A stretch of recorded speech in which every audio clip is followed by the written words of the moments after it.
So I've just got up this morning and I thought the Julius Randle trade would be the main talking point. But then I go and see that Giannis has now been traded to the Heat. I mean, my first impressions are like, that front court's going to be nasty between Bam and Giannis. Like, not even just the offensive end, but defensively, it's going to be hard to score on that.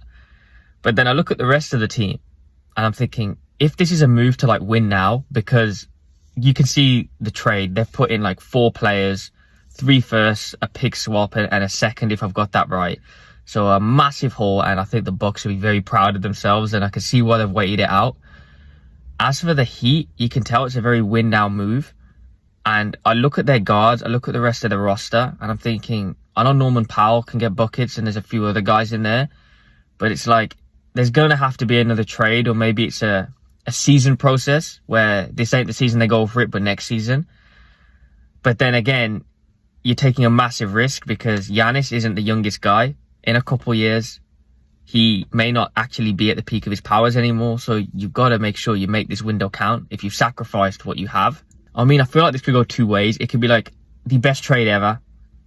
I don't think it's going to go this way, just from looking at the roster, unless they get more help, especially in the guard positions, and then someone who can really play make and create their own shots and space the floor better and get some shots going for Bam and Giannis. It kind of reminds me of the context of the Shaq trade. So he kind of demanded a trade, and then he joined the Heat, and he wasn't still prime Shaq, but he was still a very good player. And with D Wade, which is a big thing, like he had one of the best guards at the time by his side, he then won his 4th ring.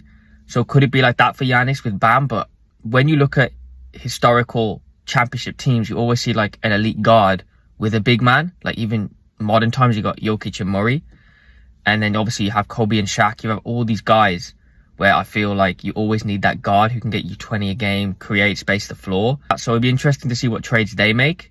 As for the Bucks, I think they now have 2 lottery picks. It'll be very interesting to see who they take and how they rebuild, because they've got some interesting pieces in Kel'el Ware and Tyler Herro. Because I think with Giannis, they were just dragging it out and he wasn't even playing that many games.